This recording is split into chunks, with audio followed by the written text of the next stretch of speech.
Imagine a time when your life wasn't your own. Everything you did, everything you believed, was decided by someone else. You didn't matter much, not as an individual. But then came a time when people stopped just thinking about heaven and started thinking about what they could do right here on earth. That was a revolution, a powerful idea that changed everything. And it's called the Renaissance, a time when everything changed. And at the heart of it all was a powerful idea called humanism, and it put people like you and me at the center of the universe. But what does that mean? Let's break it down. Welcome to Whispered Tales by Joe, where history meets today's world. In each quiet moment, we uncover lessons from the past that resonate with our lives now. Let's journey back in time together. Let's go back to see our history a bit. When the Roman Empire collapsed around 476 CE, Europe became a patchwork of small kingdoms. No more powerful emperors ruling over everything. Instead, kings, lords, and the church took control. This time is called the Middle Ages, a time that lasted for about 1,000 years, from the 5th century to the late 15th century. During this period, kings and queens ruled lands, but the church had incredible influence. The Pope was like a super powerful king, but for religion. People looked to the church for everything: how to live, what to believe, and even what happens after death. Kings ruled lands, the church ruled minds. In every town, their power you'd find. So how was life like during this time period? For most people, life wasn't exactly glamorous. Farmers worked the land, soldiers fought to protect it, and lords ruled over villages. The idea of your place in life was pretty set in stone. If you were born as a farmer, that's where you stayed. And you paid taxes to your lord. And in return, you got protection. Born a farmer, work the field. To your lord, your fate is sealed. So now you may have some ideas about how life was in the Middle Ages. It was tough. Most people didn't think much about the individual. You did what the church told you. You worked the land, and you followed the rules. Life wasn't about exploring new ideas or asking big questions. The church and kings pretty much had control over everything: your life, your thoughts, and your future. Do what you're told. Don't ask why. Life was strict, the limits high. But then, in the 14th century, something started to change in Italy, a new way of thinking. People began to realize, hey, maybe we matter as individuals. Maybe there's more to life than just following orders. Enter Humanism era. This was the bold idea that said humans are important. Humans mattered. Right here, right now. Human life wasn't just preparation for heaven. It was something to be explored, experienced, and enjoyed. Not just kings or popes, but everyone. Humanists believed that humans could shape their own destiny, create art, study philosophy, and make the world better through reason and education. For the first time in centuries, people started asking questions like, what if we can create our own future? What if humans have the power to change things? Not kings or queens, Not popes or priests.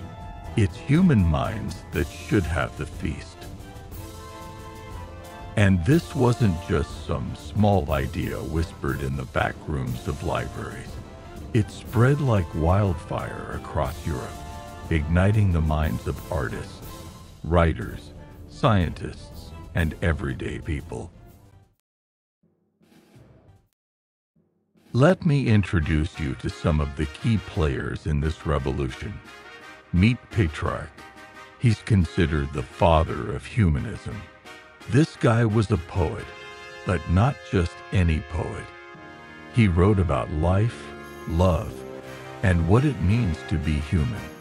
He didn't focus on religious subjects. He focused on people.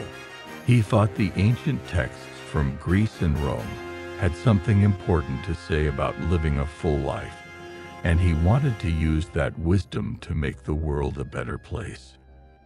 And then there was Erasmus. Erasmus didn't care if you were a pope or a farmer. He believed everyone should be able to read books and learn about the world. He said education was the key to freedom. Imagine how shocking that was in a world where most people couldn't even read. With books in hand and hearts set free, they showed the world what minds could be. Then there was Dante, another humanist who decided to write about, well, everything. In his famous book, The Divine Comedy, Dante explored ideas about life, death, and everything in between. But the real twist, he wrote it in Italian, the language of the people, instead of Latin, the language of the church. He wanted everyone to understand his ideas. Dante wrote for all to read. In words the people knew, indeed. One of the most exciting parts of humanism was the rediscovery of ancient texts, books written by Greek and Roman philosophers, scientists, and poets. For centuries, these writings were forgotten or hidden away. But during the Renaissance, people like Petrarch found these texts and realized they were filled with ideas about life, learning, and human potential. Humanists believed that these texts held the key to understanding what it means to be human. People were suddenly learning about Socrates, Plato, and Cicero, and it changed everything. The idea was simple. By studying the past, we can improve the future. Old books, new minds, what a find. Unlocking thoughts of a different kind. Okay, so you might be thinking, how does all this talk about books and learning connect to the amazing art of the Renaissance? Well, humanism didn't just affect thinking, it affected art. For the first time, artists were painting real people with real emotions. Instead of flat, lifeless figures, they painted portraits of individuals, each one unique. Look at Leonardo da Vinci's Mona Lisa. That smile. That's humanism at work. She's not just a figure. She's a person with thoughts and feelings. Or Botticelli painted the birth of Venus, a goddess emerging from the sea, celebrating beauty, love, and the human form. This wasn't just religious stuff anymore. It was about life, love, and the power of humans. And let's not forget Michelangelo's David. He didn't just paint the ceiling of the Sistine Chapel with angels and clouds. He painted humans in all their glory. He believed that the human body was something amazing. So these artists or humanists believed that the human body was something to celebrate, not something to hide. They wanted to show that humans were capable of greatness, both in body and mind. Through paint and stone, they brought to life the beauty of humans beyond the strife. But humanism wasn't just about art. It was about thinking differently. People like Copernicus and Galileo, they were humanists too. They didn't just accept what the church told them about the stars. They questioned it. They asked, what if the Earth wasn't the center of the universe? And just like that, they changed the way we look at the cosmos. They dared to look beyond the sky, to ask, what if the stars could lie? Humanism also shook up the world of power, but the church didn't love the idea of humanism because it meant that people might start thinking for themselves. And guess what? They did. Suddenly, people weren't just accepting everything the church or kings said. They started asking questions about government, religion, and how power was used. One of the most radical ideas humanism introduced was the concept of individual freedom. It wasn't about abandoning religion. It was about making religion more personal. It wasn't just the church's job to tell you how to live. Speaking of shaking things up, let's talk about Martin Luther.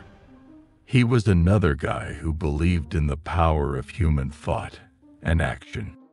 Luther looked at the church's practices and said, "This isn't right." So he nailed his 95 Theses to the church door, challenging the power of the Pope. This sparked the Protestant Reformation, changing the course of history. So the humanists believed that people had the right to think for themselves, make choices, and shape their own lives. Imagine that. It was like handing people a set of keys to unlock their own futures. With minds set free, they broke the chains, and in their hands, they took the reins. So, how did all this change the world? Well, humanism sparked a movement that encouraged people to question everything. It laid the foundation for the Reformation, the Enlightenment, and even the birth of democracy. People began to realize that they didn't need to be ruled by a king or a pope. They could rule themselves through reason and education. Think about it. Before humanism, people were told what to think. But after humanism, people started to believe that humans had incredible potential. They didn't just think about heaven anymore. They thought about what they could achieve on Earth. They started exploring science, philosophy, and art in ways they never had before. This wasn't just a small shift. It was a revolution in how humans saw themselves and their place in the world. From minds once locked to futures bright, humanism brought a brand new light. Today, we live in a world where questioning the norm is celebrated. We encourage people to explore, to learn, to dream big. That all started with humanism. It was the spark that lit the fire of modern thinking, art, science, and freedom. So, the next time you think about the Renaissance, remember, it wasn't just about amazing paintings or sculptures. It was about the power of people, the belief that each of us has the potential to change the world. And that, my friends, is humanism. Human minds with questions bold changed the future, broke the mold. From the past, a spark was lit, and now the world is shaped by it.